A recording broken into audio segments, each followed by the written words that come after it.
annagu wadan xubamanayn waxa la isugu geeyay Djibouti baa la isugu geeyay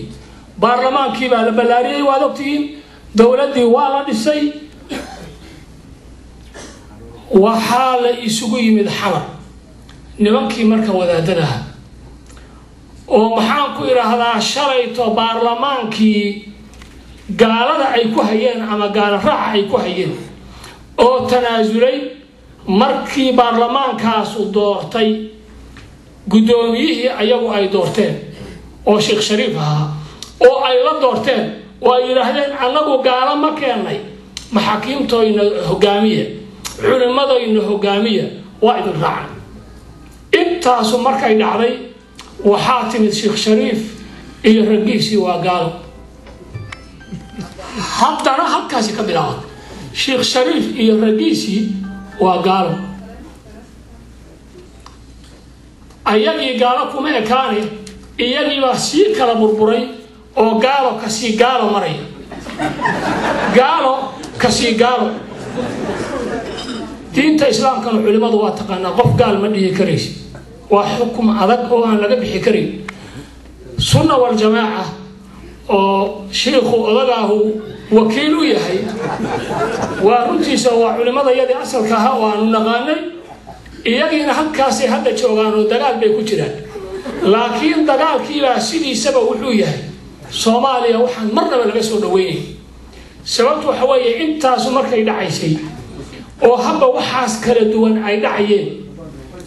ummadii Soomaaliyeed xaggee bay tagtay ummadii Soomaaliyeed waxay qaxayeen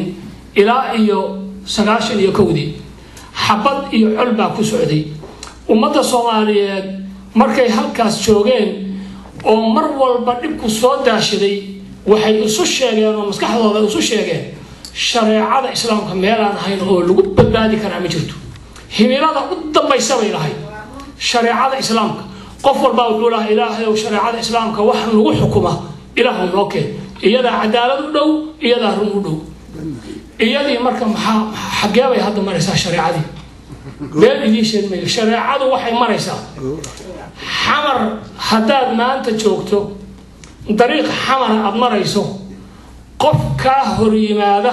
qofka soconaya wuxuu ugu necab yahay sunnadii nabiga ku taalay qof ay ka muuqato shareecadii halkaas maraysa inuu garway leeyahay shaaribku u yar yahay halkaas aad u madowdahay suu tukanayay kaas oo dhalin yar uu qofku ka hor yimaado ilaahay uu ka idaaf ilaahay waxay tiri xamarsay u burburtay aan arkay markii dadku waa cararay halay soo wala soo wareejiyay say meel walba uga naxaysay inta curuba soo hormartay ee waxa aragtay curuba iyo badii oo iska hoos muuqda talada curuba intay tiri bay ilmays wiilashii waday midaha soo goodo yiri warnaaqtu kibir badan meesha uu tan iyo inta arkay sida bay ahayd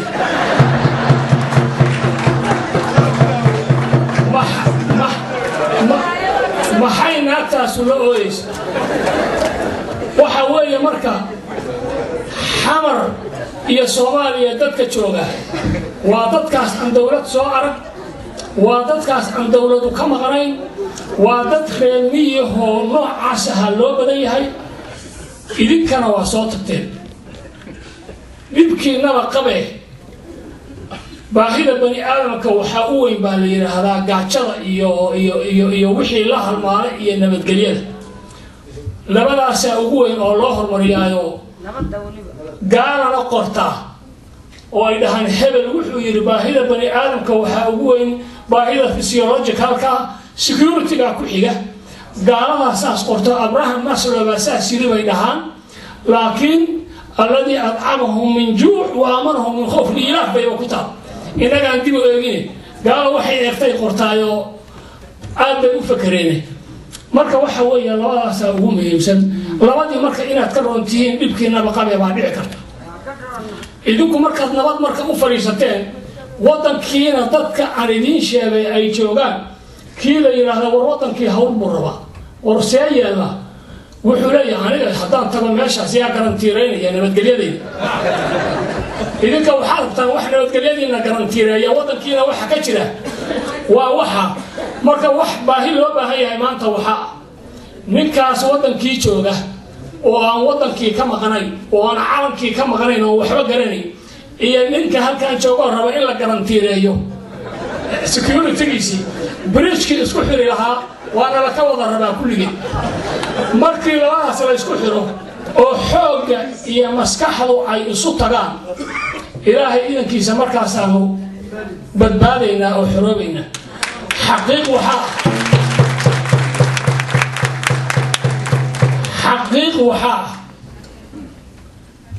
Soomaaliya dhibaatadeedu meeshaad maraynaysaan way ka fogtay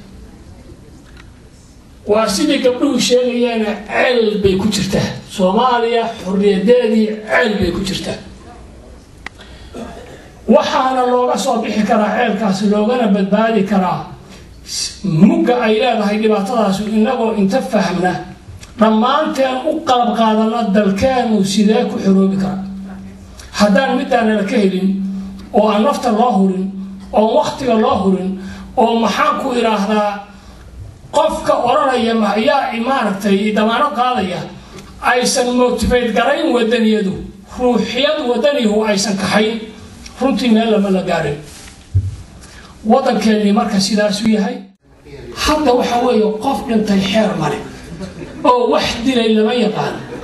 oo qofkaas waa ilaahay ha u naxariisto wax kaloo la dhaha ma jiraan